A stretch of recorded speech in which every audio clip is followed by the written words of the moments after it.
BeastNet podcast, sponsored in part by James Safety Services, OCR Buddy, and supported by the fitness community. Here we discuss all things fitness related, running, rucking, mental health and preparedness, and of course, obstacle course racing. Welcome to the BeastNet. You've tuned in to a special episode dedicated to the Sober Spartan. These episodes are an extension of the Facebook group Sober Spartans. The views and opinions expressed in this episode are those of the host and guest and do not necessarily reflect any policy or position of anyone but themselves. Show guests share their stories openly and honestly. Some will remain anonymous, some will share their names.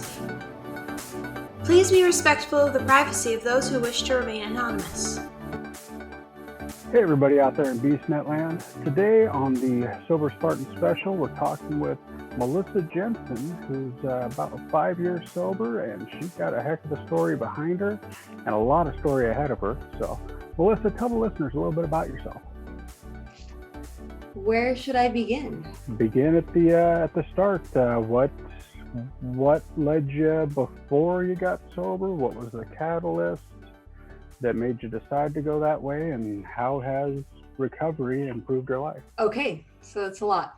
Well, let me kind of go back a ways. I'm LDS. I'm a member of the Church of Jesus Christ of Latter-day Saints. I always have been. Back when I was 15, my mom, she had like a brain injury. She ended up having a aneurysm in her brain, and she was in the hospital for a long time. It was a big ordeal. Basically, we were told she was going to die, and she ended up being a miracle. Like, the only reason my mom is alive today is because of my Heavenly Father, basically. Because of that, I feel like, well, I don't want to say because of that, but I kind of feel like Satan will attack those who have those kind of like miracles in their life. And so it was sort of like one thing after the other, and I just hooked up with the wrong friends. I started getting into first, I started smoking weed, and then I got dumped by the so-called love of my life. So I thought, I was a junior in high school, and I started using meth. And one thing led to another, basically, and it took over my life. For 15 years. I was out of control. I lost so much during that time, and it was just, I mean, I can tell you stories upon stories of just like tragic events, but they always say, you have to hit rock bottom before anything's going to change. And it took me hitting rock bottom probably 18 times before I finally woke up, and I'm like, something needs to change. And honestly, it's pretty crazy. So one day I'm sitting in my house. Well, it wasn't even my house, I'm living with a friend. And I just had this feeling like if something didn't change, I was going to end up dead or in prison for the rest of my life. So I fell to my knees and I prayed that, I would go to jail so that I could get away from the current situation I was in and try to get clean. And it was so funny. Like 15 minutes later, I walk into my roommate's room and I tell her, I'm like, hey, I'm going to go to jail tonight. Can you just please take care of my dog? And as soon as I get out, I'll come get her. And she kind of laughs at me like, whatever. Well, I did. It was like maybe 4 hours later, I ended up in jail, and it was just for a little warrant. It wasn't a big issue or anything, but then the judge was going to let me out on probation, but I asked her, hey, can you just let me do my time? Because I know if I get out right now, I'm going to go back to drugs, and I don't want to. I need to get right. So I did 4 months in county, and I've been clean ever since. That was August 15th, 2015. Oh, congrats. You just celebrated a birthday just a couple of months ago. Yeah. When you got out, did you do any further treatment on that, or Oh was yeah. it? Oh yeah. I so through our church we have meetings that I go to all the time. Well, that I would go to. I haven't been lately, but I would do those religiously. When I first got out, I didn't have a car, so I would take the bus, and I would take them to the meetings, and because I had to go at least 2 or 3 times a week. I would be at those meetings, and um, but I 100% owe my sobriety to my Father in heaven. I know this isn't like a religious podcast or anything, but that's my truth, and so The thing about sobriety is that it's different to everybody. I've been sober now for 3.5, almost 4 years, and in that time, I've worked very closely with people that relied heavily on the religious way of doing it and relying on the higher power. And honestly, every book you read, everything that you touch, it always talks about a higher power. yes, It doesn't always specify that it's God or anything else, but there's always a higher power. There's something that is greater than me that has an influence on my life, and there's nothing wrong with talking about it because it's your truth, and my truth could vary a little bit. I'm born and raised Catholic, so, and actually I did attend a few LDS services, and I just couldn't handle the 5 and 6 hour days. but it's different for each person, and I would not say that you're not the first person to talk about their religious experience and how it affected them in getting sober and continuing to be sober. I don't know about for you, but since COVID hit this year, it's been real tough because you don't have the in-person meetings. You don't have the hugs. I mean, that's hugs and handshakes and you name it. That's that personal connection that really helped for me. And I'm sure each person's different, but I know that a lot of my friends on Facebook and in real life, they're always talking about how the one thing they miss in COVID is a hug. yeah, And that's been a real tough one. And I've seen a lot of people relapse, and for me, I keep just sending out random texts to people that I know are sober. Hey, how you doing? How you doing? Just trying to make sure that they get some connection to the outside world. How's that been for you this year with being 4 years sober and the world kind of shutting down? And so I mean, it's definitely tough. My husband, so we did this together. We met using, and then we got clean together, and so he's basically my backbone and vice versa, and so we really rely a lot on each other, which is great.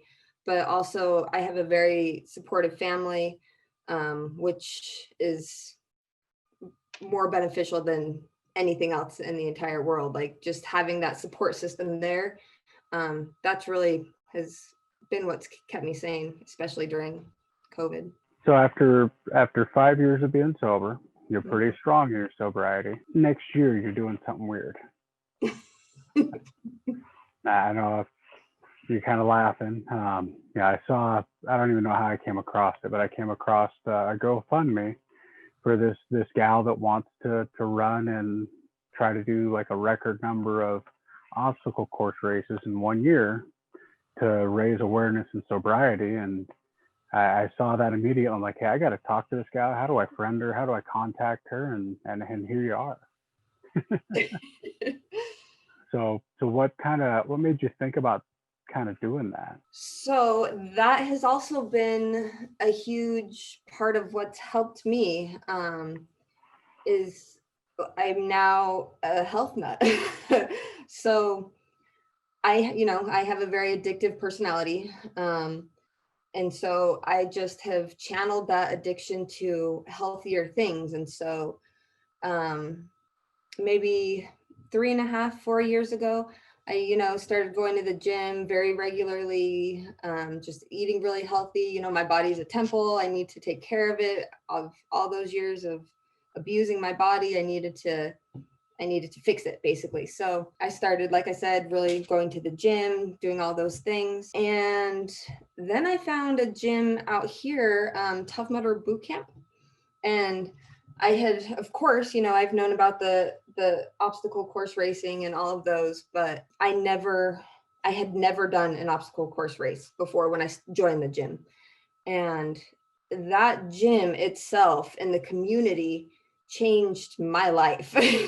those people, it's like, I'm sure you've done Tough Mudder races, I'm assuming. Yeah, it's funny because my best friend who started this podcast, he's deathly afraid of being electrocuted. And, I've been struck by lightning twice. I've been electrocuted with 4th-degree burns. I know all about getting shocked, but he was definitely not into it. So last year, one of our friends who actually hosts the the Canadian version of this, because I've got BeastNet Canada, Charity Fick, she's an ambassador for Tough Mudder. And her and I got together and we're like, you know what? We're going to drag Mike out there and he's going to get shocked.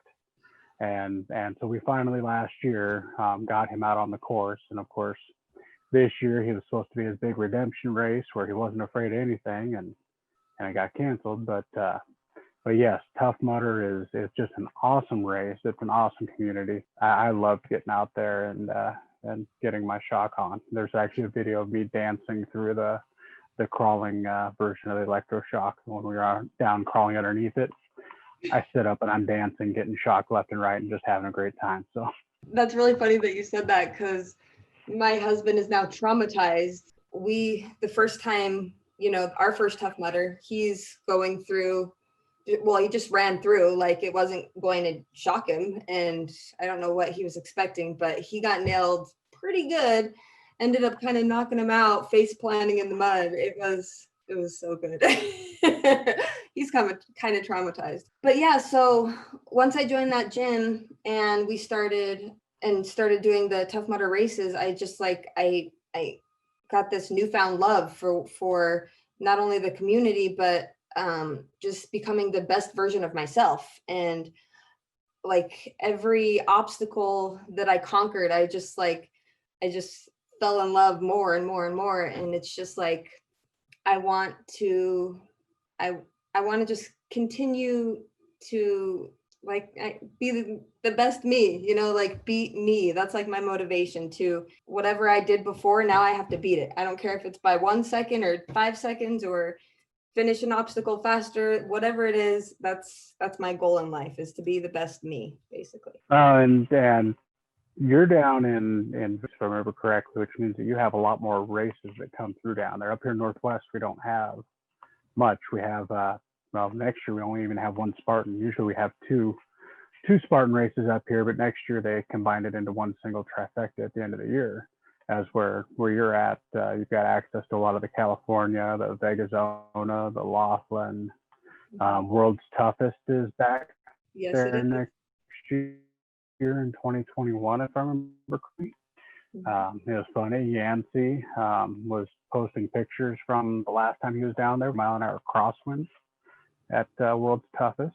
But so you've got a lot of opportunity down there for a lot of races, a lot more than just 1 or 2 weekends. And it sounds like that's kind of what your plan is to really take that to the next level. My plan is to actually take it to a much further level. And I'm trying to go for a world record.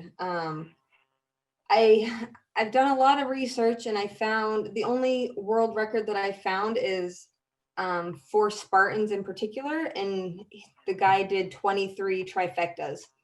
And so I'm like, okay, well, let me see if I can do 24. Well, there's not even 24 trifectas in the United States, so I wouldn't be able to do that. So I'm like, okay, well, let me just do as many OCR races as possible, because I want to get my holy grail for Tough Mudder, as many trifectas as possible. And I'm going to try to do at least 72 OCR races next year. It's a lot. So there's 52 weekends. That means you're averaging about 1.5 OCRs a weekend, and that's a pretty tough thing to do, because there's not usually races, Thanksgiving weekend or weekend. Or you're gonna have to fly to South America, somewhere else where it's warmer for the winter, because it seems they all kind of die down this time of year. Have you started plotting and planning that out yet? Yes, I have. I've pretty much got it all figured out. There's a couple of weekends where it's going to be hard because one of the trifectas that I had planned to do is the same weekend as the world's toughest, and I need to do my world's toughest. So it's some of those are the same weekend, which is going to be hard. But because there are the trifecta weekends, I can get 3 done in a weekend, or actually there's one weekend where I can do the trifecta plus I can get an extra heat in there, and it could, I don't know. I got it all planned out. So hopefully I don't hurt myself, That's the goal. That's always the tough part. Yeah. Yeah. Have you looked at mixing in any local OCRs while you're on the road? Yes.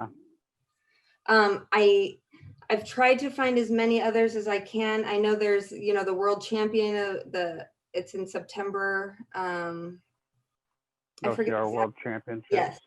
Yes. I'm going to try to do a couple of those.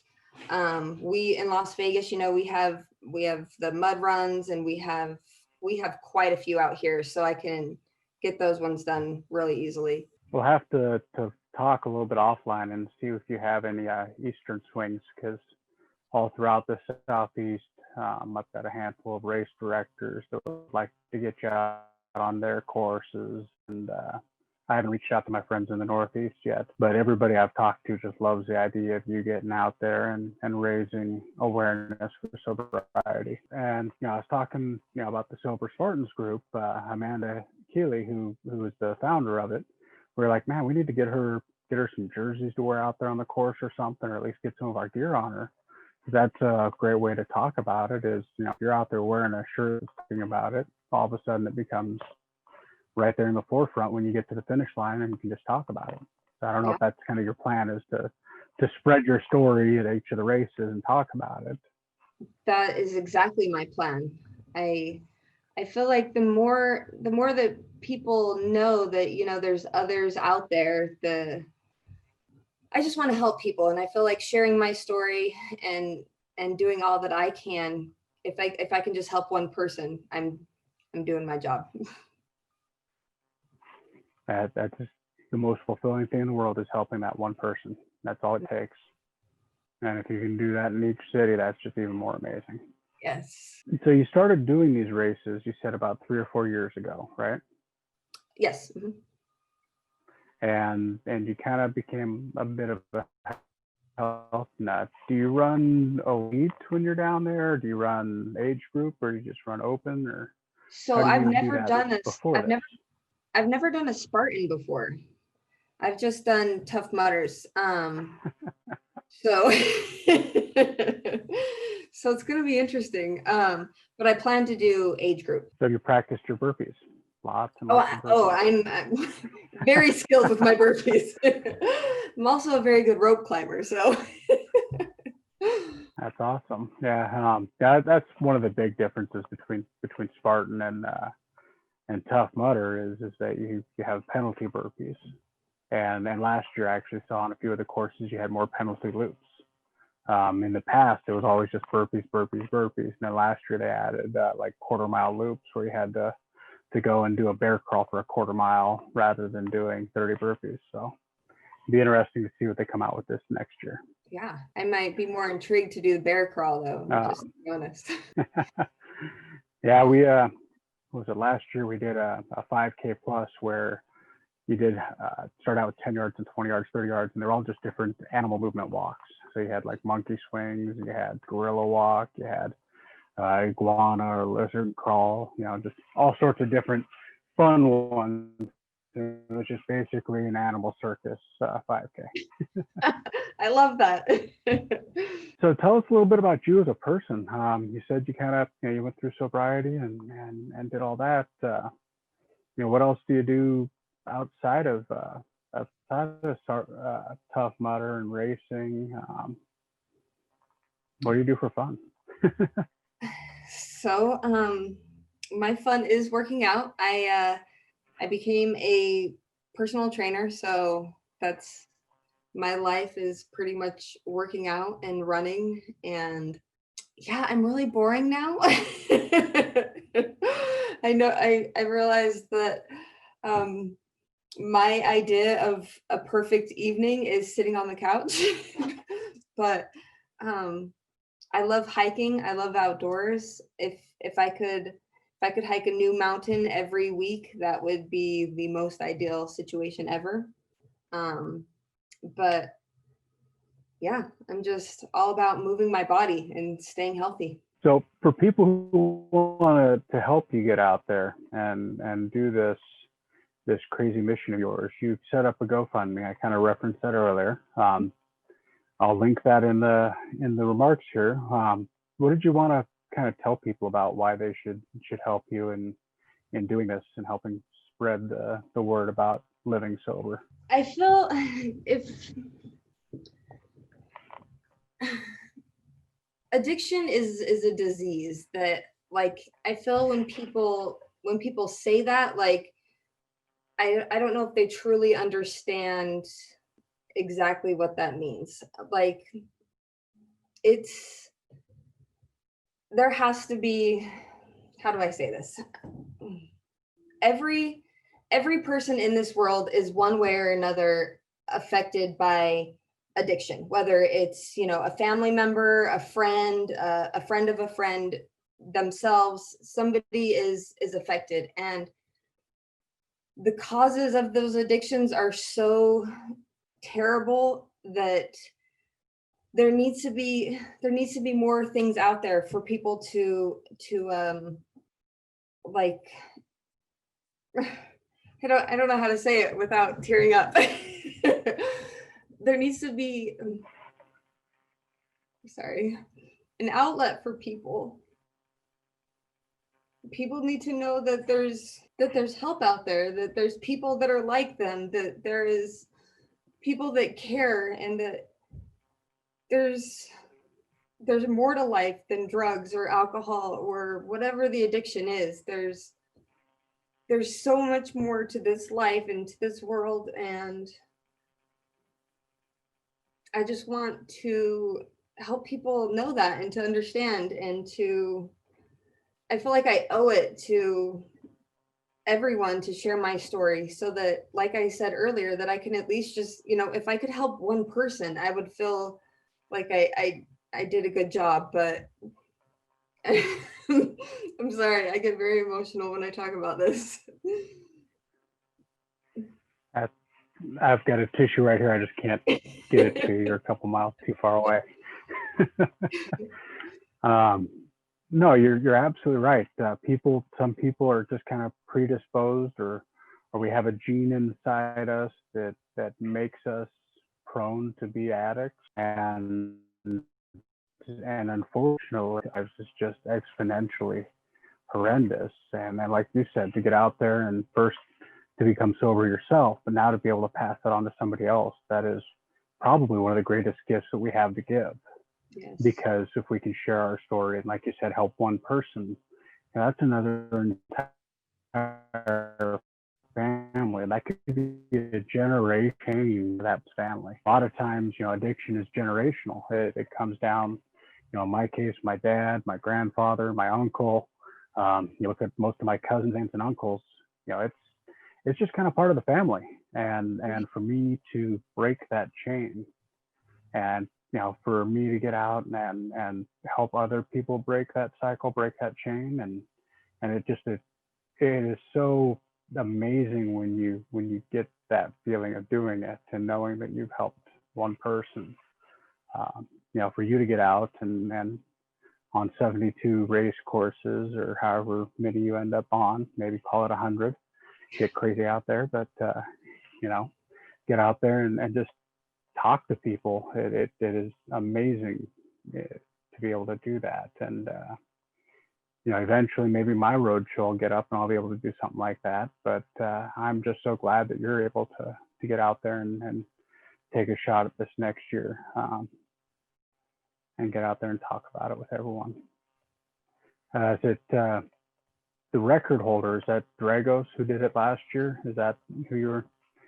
I reached out to him once. I need to do it again, see if I can get him on the show and talk about that. But yeah, him and John Forney was another one that was out there racing just tons and tons. He did 300 races in less than 3 years, I think. It's crazy to think about the numbers that go into that. I don't know if you've heard of Joe. He was the other one that was him and Dragos were doing just race after race and always posting. And I got a chance to meet Joe up at Seattle last year before last, sometime. And I had him on the show last year to talk about his 300 because he told Joe DeCina that he was going to do 300 before he was a certain age. And by golly, he got out there and did it. That's awesome. That's just crazy. I mean, I do my 20, 30 races a year throughout all the independents and Tough Mudders and terrain races and Spartans and Warrior Dash, Rest in Peace. And that was the one that was probably the most fun. I look forward to next year, Rugged Maniac, hopefully getting back on their course. You know, I enjoy the obstacles and the camaraderie. And like you said earlier, the community. Because the community in the obstacle course racing is just insane. And for me, there was a guy I raced with for almost a year out there staying at the same houses as him, as the B&Bs and stuff. And I didn't even realize he was a sober guy until we're sitting here at another friend's birthday and he just starts talking. I was like, oh, you're sober too? Holy heck, man, how's that happen? And we just got to talking. And, you know, then I find out that he was part of the Sober Spartans and he drags me into it. And it's like, oh my gosh, a community within a community. This is awesome. I love that so much. And it's just crazy to think that there's so many of us out there because, like you said, we have addiction minds. You know, we're addicted people, and instead of being addicted to drugs or alcohol, now we're addicted to punishing our bodies, getting out there with physical fitness or endurance. You know, I'm just kind of one of those guys. I'm a pack mule. You can load me up with weight, point me a direction, and I won't stop until I have to. This last summer, I pulled off a 50-mile race, and a couple of years ago, 5 miles was an amazing accomplishment to me. So that's so good. Amazing what's happened being sober and getting addicted to racing. So you've only done Tough Mudders and smaller independents, right? Yes. Out of all those, what's your favorite obstacle? Ooh, I'm really good at monkey bars. I'm really good at them. I like things that I'm really good at. So I don't remember what it's called, but the monkey, you know, where you swing on the round one. I don't know. It's always the Tough Mudders. I'm really. I know which one it is. The one where I usually jump out, get one hand on something, and I fall in the water. I'm real good at splashing. That's what most people do, but I'm really good at it. The other one I like is the one we have to run up and jump out and try to grab the ones and swing and then hit the bell. And I get like one finger on it and I start to do a backflip and I make a good splash. That's better than what I do. I just make the big splash. Another one that's fun, if you like monkey bars, terrain race. For a few years, they had a pool, above ground pool with some really high monkey bars that went over it. I don't know if they're going to bring that back or heck, if that race series will even come back next year. It's been a real tough year on race series. But that was real cool because you get up there to the height of the peak and you're like, yeah, I'm 10 feet above the water. Oops, I slipped. That's great. Is there anything you don't like on the course or your least favorite obstacle out there? Yeah, I'm extremely claustrophobic. Extremely. So the one crawling in the pipe, yes, the tunnel. Yes. Well, the one where you climb up with the water pouring on your face, that one's okay, but the one where you have to go through it and it's pitch black and you feel like you're dying, that's the one that gets me. Did you get to do the level up version of that last year where they had the menthol smoke inside it? No. I don't level up on that one. That one was that was a little weird going through there with the menthol smoke, and not only was it smoky, but it like it actually had helped you breathe a little bit. So it's kind of nice because it was at Seattle. It was right after a bit of a long run. So it was Nice. good timing to get a good deep breath. So you said you kind of have plotted out your travel. Is it all going to be the U.S. or how much international do you think you're going to have to do with this? So honestly, I mean, there's Canada, I found a couple, and then my dream would be to do this trifecta in Greece. That's in November of next year.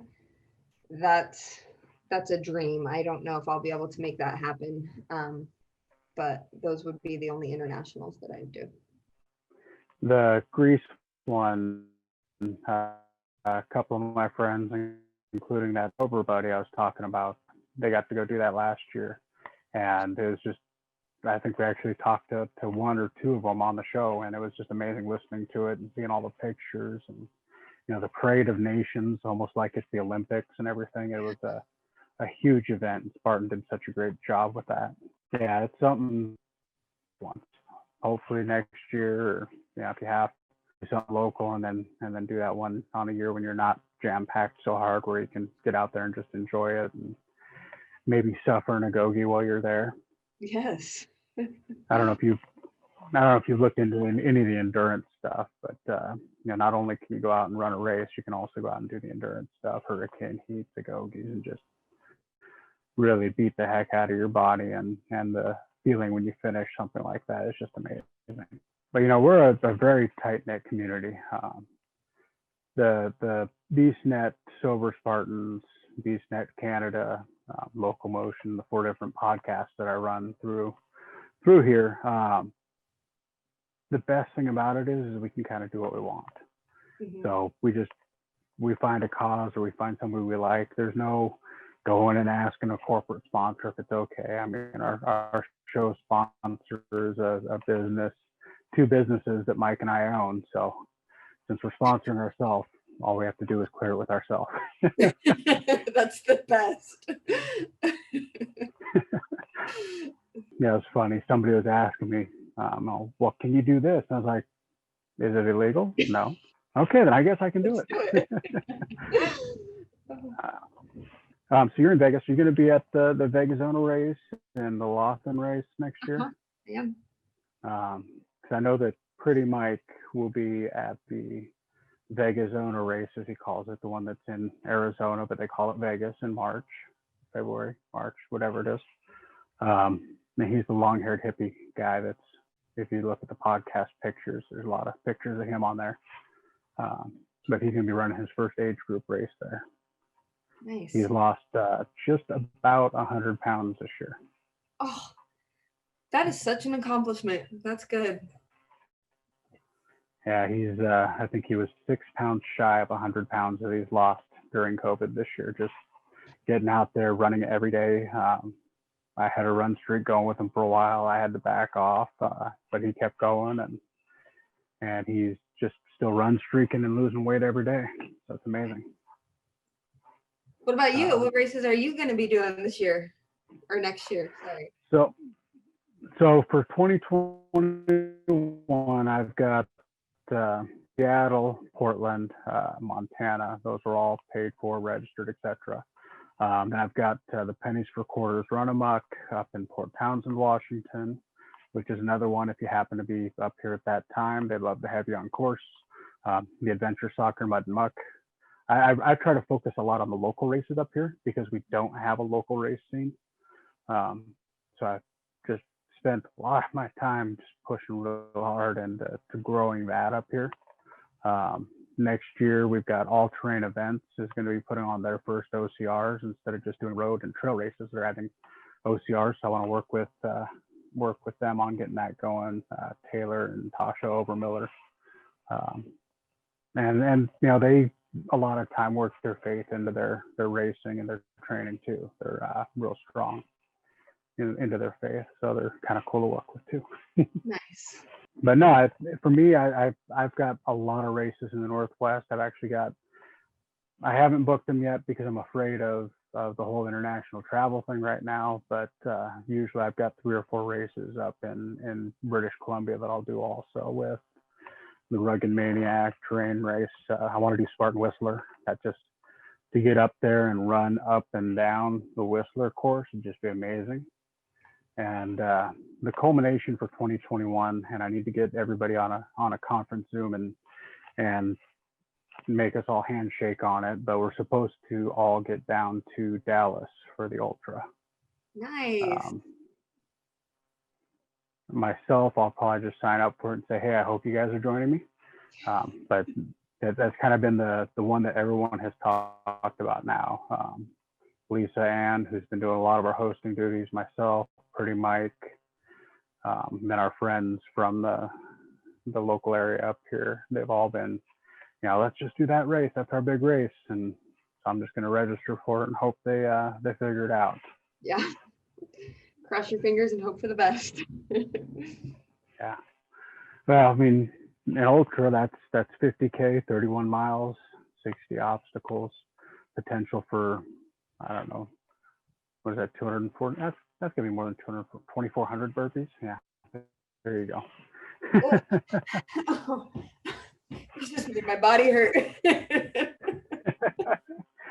Well, and the point is by then, hopefully everybody will be good enough at monkey bars and twister and all that stuff. We have all sorts of different body shapes, types, heights, weights. Our running group is a very eclectic group. And this year's was supposed to be the year that we started to all get into more of the age group and pushing ourselves a little bit more. Nice. So aside from racing in 2021, what do you have planned in general? Because of the amount of racing, I don't really have too much else planned. There's just a lot of racing. You're taking a year off of work? This is my schedule. Oh, look at that. Yeah, it's pretty intense. So you're just gonna take the year off of work and just go full-time travel almost, it looks like. So I'm hoping to be completely online. Like I said, I'm a personal trainer, so trying to, get completely online, get at least enough clients to help support my racing or get some sponsors. So people who want to be trained by you, how do they reach out to you? Now, if they're listening now and they're like, hey, she's awesome, let's go train with this crazy lady that's going to go do all these races. Facebook, Instagram, I can be reached on either one. That's awesome. To be able to do that and be mobile, that's going to make it probably the easiest way for you. Mm-hmm. A regular 9-to-5 job would be really hard to fit into that travel schedule that you just held up. Yes. And that's not even all of it. There's another page. Well, and that's the thing, is it takes meticulous planning to make it work. Mm-hmm. I just can't. I'm trying to think in fact how to do that, because are you driving or flying primarily? Getting an RV and doing it the RV style? No, I'll be, anything that's close by driving, but the rest will just be quick trips. So flying there and back. All right. So fly out Friday morning, get back Sunday night, and sit in a airplane and cramp up the whole time because you can't stretch out. Yes. The worst thing about that is flying somewhere, do a bunch of races, and then cramp up for the flight home.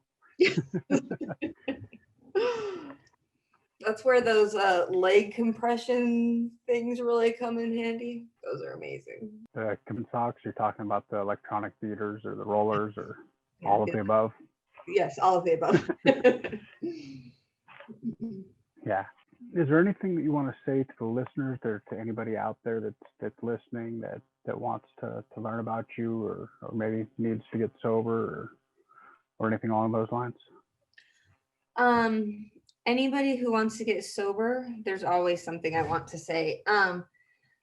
If I knew somebody, if I knew the person that I was right now then, I would have felt like there was hope. And I just want anybody and everyone to know that there's hope. There's always somebody who has been there, and always somebody that's willing to help you get through whatever it is that you need to get through. Yeah. And I hope that I can be that person for anybody who needs it. Personal trainer, spiritual guidance, sobriety guidance. Reach out to you for any of the above. Any of the above. Thanks for listening to Sober Spartans on the BeastNet podcast. Please remember to be respectful of the guests on the show and their level of anonymity. Episodes of Sober Spartans will air the last Sunday of the month and are open to the public to listen to. If you hear this and feel like you need help, don't be afraid to reach out. Find us on Facebook at Sober Spartans or email me at beastnetpodcast@gmail.com. We're here for you. Thanks for listening to the BeastNet podcast. If you haven't done it yet, find us on Facebook, like and share the podcast. Give us a review on iTunes or Spotify. All these things will help to expand the show in the future. Don't forget to subscribe and let us know what you think and what you'd like to hear.